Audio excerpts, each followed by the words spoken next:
Well, welcome to Staff Chat. In this series, we are interviewing staff members here at Christian Family Chapel to learn a little bit more about them and a little bit about their journey of coming to CFC. Thanks for joining us. We're glad you're here for a chat.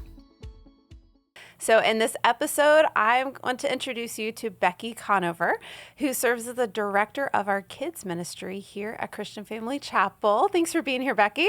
Thank you. It's great to be here. So Becki serves the area of kids ministry, which means newborn, the itty bitties, up to fifth grade. So you have a wide range of kiddos. Yes. And awesome parents. Yes, the kiddos and the parents. People tend to focus just on the kids, but 50% of what I do is with parents. And so they're just as important. So yeah. And that's a key differentiator, I think, about our kids ministry, that it's kids plus parents. Yep. Not just the kiddos, which is so awesome. So we know you work with a lot of kiddos. They're awesome. So I want to go backwards a little bit. For when you were a kid.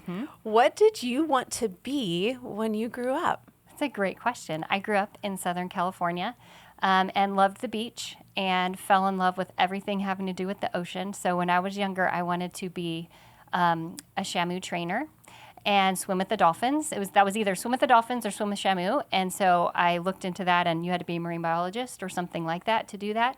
So then I started to want to be a marine biologist and look into that.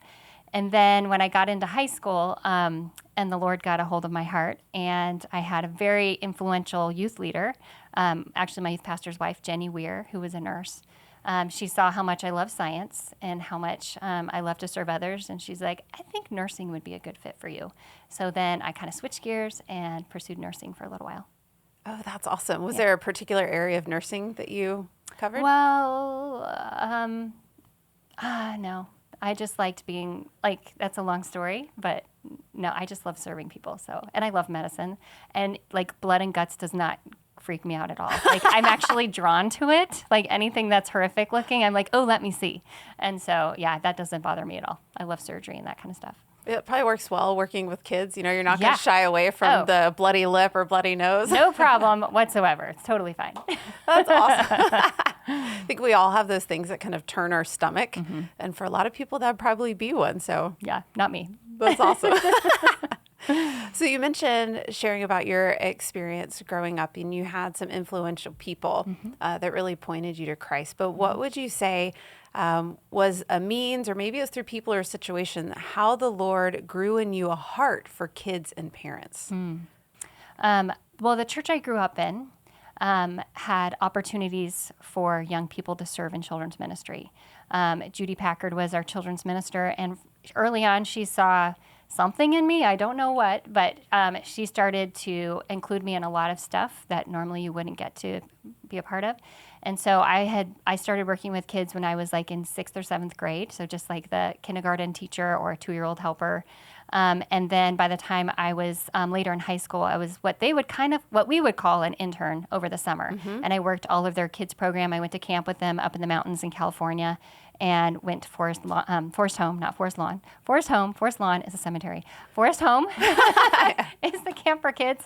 And just loved working with kids. It was very easy and natural for me, and loved being with them because I was I could be goofy and funny, but I was also very mature and no nonsense. And so they liked that in a leader because I wouldn't let them get away with stuff.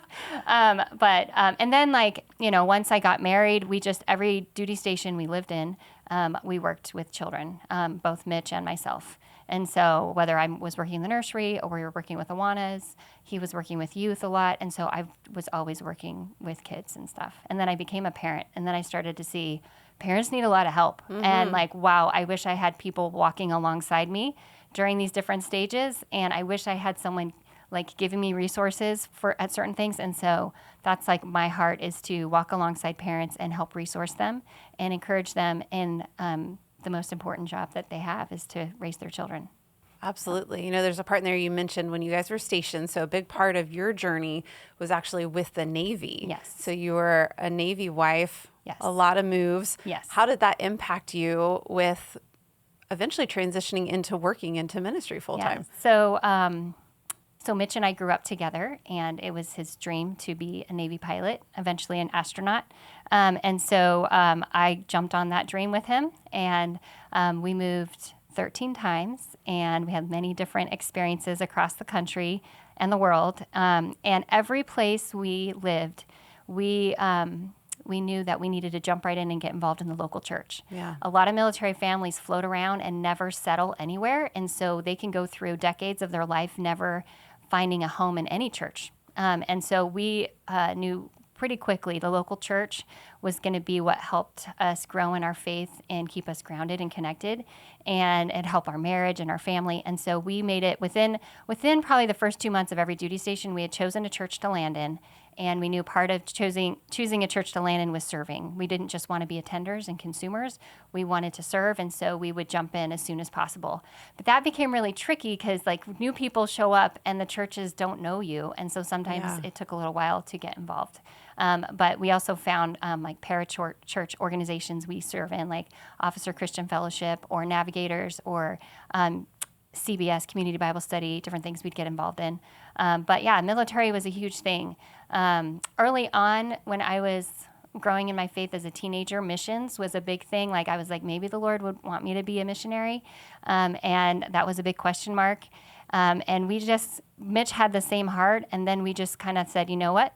The military is going to be our mission field, and we're going to be a light in a very dark, stressful area of our country. And so that's what we sought to do, is to love well and be a light every duty station we went to. And we've made lifelong friendships, and the Lord's like given us church family every single duty station. And so we're blown away by how the Lord's been faithful in that. So we've had a lot of experience with different churches, good, bad, and ugly. So it's good. Well, and there's so much of that story that I think we can say is reflected in your area of ministry, your commitment to loving parents and to helping them find community and giving them resources and support. So it's cool to see how the Lord used that experience to prepare you where you are now. Yes, I see that like in so many ways how the Lord prepared me. Because when we got married, I knew that Mitch's life would be crazy and he'd be coming and going. And so my heart was really just to be a wife and a stay-at-home mom. That was the plan. And I was going to throw myself into that and ministering to other military families. And then when my daughter Lauren, we had 4 kids, so we have 4 amazing kids. When my daughter Lauren was 2, she got really sick and hospitalized, and something we thought might take 6 months to deal with ended up taking 9 years. And financially was really a challenge for us. Like you would think like a military officer would be set financially, right? And we were really good with money management and all that.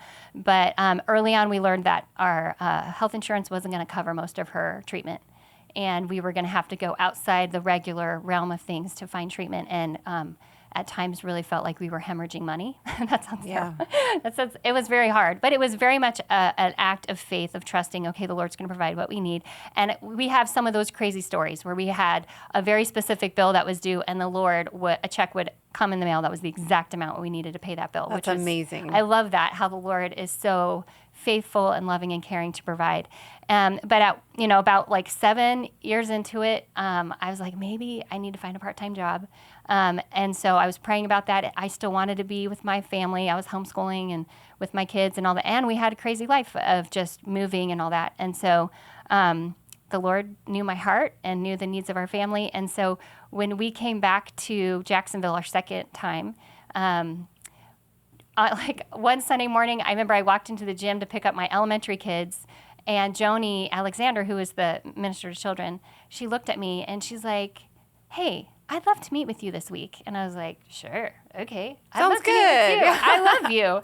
And then she presented an opportunity to be the assistant minister to children. And I was like, what? That's like not even on my radar.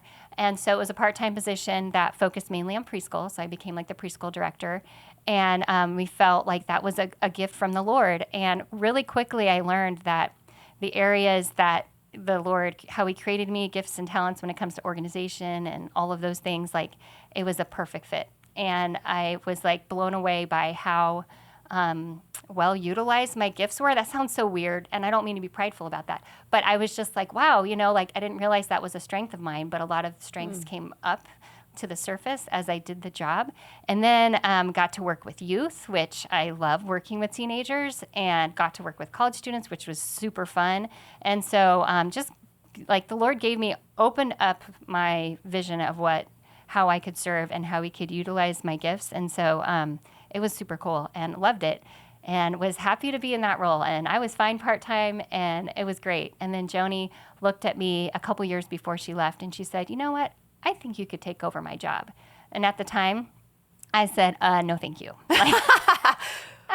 I was like, no way, no how. She's like a giant, right? She was so good at what she did, and she's so creative, and she's so much fun. And I'm like, I'm totally not that person. Like, I couldn't be that, and like, I would be such a letdown. Oh no! And so, life happened, and she kept like, putting that little bug in my ear, like, yeah, I think you could take over. And I'm like, ugh.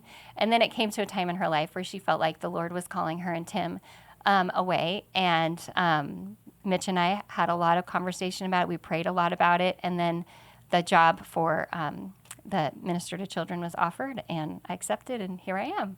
And let me tell you, it has been the hardest job, besides being a mom, one of the hardest jobs where I'm totally out of my comfort zone, like 90% of the time. Because believe it or not, people don't believe this, but at heart, I'm an introvert.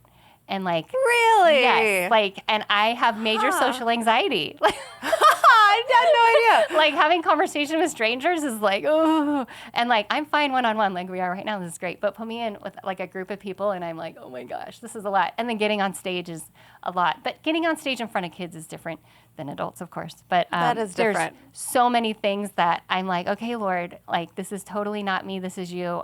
Let's go for it. And he's put me in so many places where it's not me at all. It's like him working through me. And that's a sweet place to be. It so is. Because you're like, give him all the glory. I have nothing to do with this because it's a miracle I could even speak right now.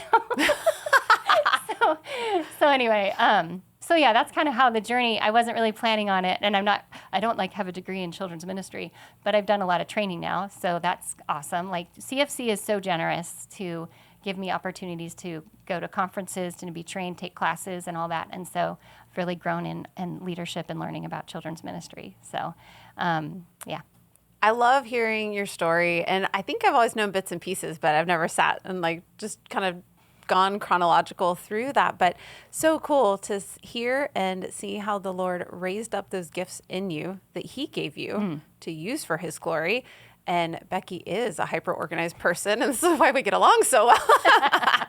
Things have a place. Planning is such a good, happy place to be. I love planning. It's the best. It's so much fun. But how he prepared the way for you, and then to step into a role that you've done a beautiful job in. Thanks. And it's just so cool to hear the story and to see how all of these parts that the Lord prepared and is now using for his glory through you. For as long as he wants. It's like, I'll follow him for that.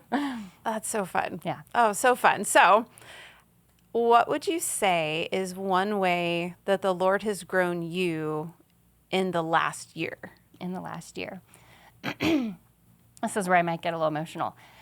So, like, a huge growth from the time I stepped into this position 5.5 years ago, as far as just my trusting the Lord and understanding what grace is and faith and all these things. Yeah. As you teach children, you want to teach out of the overflow of your heart. And when you teach children, you want to make it super simple. And as you try to make it very simple and not complicated, you realize how simple it is. It's not complicated. And so just huge growth since then. But my parents moved here back in 2020. I'm the youngest of 3 kids, and they knew, like, I love my brother and sister, but they're not big caretakers, and so they knew that I was like a caretaker. And so they moved here, and so this last year has been a lot. My dad was diagnosed with Alzheimer's, and just watching how my mom has loved my dad, and then trying to step in and help as much as possible amidst the crazy schedule of children's ministry and my family, because I've got a very busy family, my 3 in college and a high school senior this past year. It's been stretching for me and learning where the Lord has shown me how often I rely upon my own strength and my own plan, and he has a better plan. And part of that plan is to rely fully upon him, not on my own strength. And so it's been a lot of reminders of, like, Becki, it's not you, it's me. And you don't have to figure this all out. You just need to be faithful. You need to be consistent, and you need to love well. And so the Lord has been teaching me what love looks like in a totally different realm when it comes to caring for elderly parents. And just the amount of patience it requires is way more than a toddler. And so anyway, it's been stretching in that, and my like time management of what does that look like now. Just sacrifice takes on a whole different level at this stage of the game. And so I guess the Lord's grown me in that area a lot. And just seeing, again, it's like, I don't know if this is growth, but just he continues to show me through his word and through what I hear in Doug's teaching and through different things of life of how good and faithful he is. He keeps his promises, and he is worthy of our trust all the time. And he's helping build that, like Doug's talked about, like a database of his faithfulness. So I feel like this is one of those things that the Lord's going to use for me to help others go through similar situations. Well, it's kind of crazy. We have a unique family group, and we're kind of a hybrid group. So we're like a CFC group, but we're also connected with Officer Christian Fellowship, so military families that come in, join our group. And we have a lot of couples come and go because it's the military. Right. But right now, the main consistent people, there's like 5 couples. All of us are caring for our parents. And all of us are in this really hard stage of life together. And it's like, this is supposed to be for young officers, supposed to encourage them. But right now, the Lord has not brought those families. We just have a lot of like people our age dealing with this, and they've been a great comfort. And we've been like super encouraging to one another, and you're not alone. It's like helpful to know you're not alone. And we know for all of us, we're all ministry minded. Like the Lord's going to use this experience so that we can help the next generation deal with this. Because of course, all of our parents are going to age. Right. And that role is going to shift at some point for all of us. Yes. So I'm literally caring for both ends of the spectrum. Like babies through 80-year-olds. It's awesome.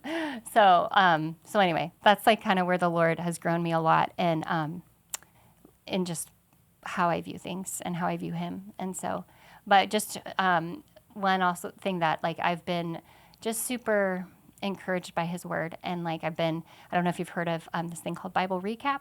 It's a cool thing. Yeah. So I've been doing that for the past couple of years, and so encouraging to be in the word and the consistency and the overall picture you get of God's word and his great love for us. It's incredible. And so he's the same God that loved back then. He loves now, and he sees us. He knows our struggle. He knows our needs, and he is faithful to meet us where we're at. So that's what I've been learning. He is faithful. He is faithful. And what a loving God to teach us, in those circumstances. They're not a waste. They're all intentional.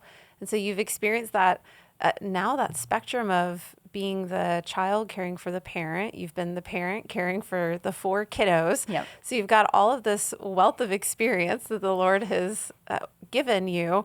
So on a typical Sunday morning, you're walking by a parent. What would be, if you had like 30 seconds to a minute to encourage them, like what would be the one thing you would share with them to encourage them in that moment? What you do today matters. And the words that you speak and the love that you show matters. And a lot of young parents feel forgotten and like no one sees how hard it is. Yeah. But you are seen, God sees you, and he is saying, well done. By loving that kid, by being consistent, by being faithful to do what he's asked you to do. And even though it's super hard to do what's right with your kids, it's so worth it. And that God's pleased by that. I mean, sometimes we really want to be acceptable to the culture and to other people, but really we're doing everything for an audience of one. And he sees you and he loves you, and he will help you. So, I mean, that's pretty vague. But I think that's a great encouragement reminder, because it's true as a parent. Yeah. I just remember as a young mom feeling by myself? Yes, very lonely, and just like, wow, this is so hard. Yes. I just kept thinking, this is so hard, and I need help. And like, the Lord met me there, and he can meet them there as well. So, yeah. That's a great encouragement. Yeah. And you guys are so creative in your ministry. You guys are always doing fun things. You're always engaging kids. So we're going to play a little game. Okay. We're going to have a little fun. Okay. So there's 2 you can choose from. So I'll let you pick. The first one is small, medium, and large. So in this game, if you pick game 1, small, medium, and large, it'll be a personal question, and the difficulty or depth of the question will depend on what you choose. Small being a little more easy to answer, large being a little more difficult. Or we can play Yikes! Okay, I'll play the first one. Okay, small, medium, or large? Let's go large. Woo! Brave. All right, here we go. Here we go. Okay, so you've had a couple years of ministry now. Uh-huh. What was your most embarrassing moment in ministry? Oh, okay. This is, I don't know. Let me think. I've been embarrassed so many times. I'm trying to think. I'm sure, like, the youth pastors could come up with a few of them right now. Golly, I don't know. I'm not good on the spot thinking on these things. I've been embarrassed before, for sure. Well, I've seen you dressed as a Christmas tree. Yes. I've seen you dressed as Pikachu. Yes. As a chicken? As a chicken. Yeah, we've seen you dressed as a chicken. But I was in a costume, so that was fine. That's true. I've seen you get slimed. I don't know. I have been slimed. I've eaten bugs. I've gotten ice water dumped on my head. Golly, that's a hard question. Like, I don't know. I've kind of given up being embarrassed. with 4 kids. Like, I'm like, whatever. That's so true. And, oh, golly. I mean, I think one of my biggest fears is that if I get up in big church, I'm going to trip and fall. So there's one that I fear every time I get up there. But I don't know. I can't. I'm sorry. You might have to try a different question. No, that's okay. Well, hopefully the trip and fall doesn't ever happen. Yes. I have the same fear there. Yeah. All right. So question being a large question, what's the most difficult step of faith you've ever had to take? Taking on the job as minister to children and feeling like, I remember I looked at Mitch when we were talking about whether I was going to take it and going like, can I even do this job? Like, I don't know if I can do this job. Like, I don't know if I have what it takes, you know? And that's one of those moments where the Lord was like, it's not about you and what you can do. It's about what I can do through you. And so that was one of the big things. And then power clubs. Taking over power clubs was huge. Yeah, and that's part of Becki's role that we did mention, that she directs power clubs every summer here at CFC. People have huge expectations of power clubs. It's like their favorite week of the year, and they Yeah. always want it to be fresh and new and fun, and like, oh my gosh, that's huge and so stressful. And that was a huge step of faith of like, could I even do it? And I think some of leadership just kind of stood back and watched me the first year, like, is she going to be able to do this? And it went great. It was great. It was a fun year, thanks to my interns and the staff and everything. It was great. But that's still, I would say that's one of my biggest steps of faith every summer, because it is such a big deal for everyone. Yeah. And it is a huge thing, as you know. It's like this massive thing, and we plan for 11 months for 1 Yes, week. we do. For 1 week. And so that's a huge step of faith every year. And that's where I am literally, because of everything happens in the spring, we've got like the end of the school year, we've got SOS, we've got Crosswalk, we've got milestones, all these things. And I end up in July completely exhausted. And then it's like, No okay, the Lord's like, hey, this is where I work. Less of you, more of me. And so I'm like, okay, here we go. And so that's always a huge thing every summer. It's probably one of the biggest, more like draining, and, you know, that sounds so negative because I love power clubs. I love power clubs. I would travel the world to tell everyone how amazing power clubs is. But I think this is what it is. It's the people pleaser in me that gets really stressed out. And I know I'm not to be pleasing man, I'm to be pleasing the Lord. And so if I'm being faithful and doing what he's called me to do, then it's going to be okay. And he will meet you in that exhaustion. And that's Yes. one of the things that we remind the students when they're in Yes. that week. Yes. So we're all learning it that Yes. week. You're probably more so than others. But Yes. well, you do a great job with Power Up Clubs. Thank you so much for being willing to come chat and You're to welcome. share your story. And if I think of my most embarrassing moment, I will come back and share it with you, but I can't think of it right now. I look forward to that. Well, thanks for joining us to meet Becki and to get to know the kids ministry here at Christian Family Chapel. And if you have any questions about this ministry or others, I want to invite you to reach out to us. You can reach us on Instagram, email at info@cfcjacks.com, and make sure to check out our future episodes by following us at CFC Jacks on whatever platform you listen to podcasts. Thanks so much for joining us.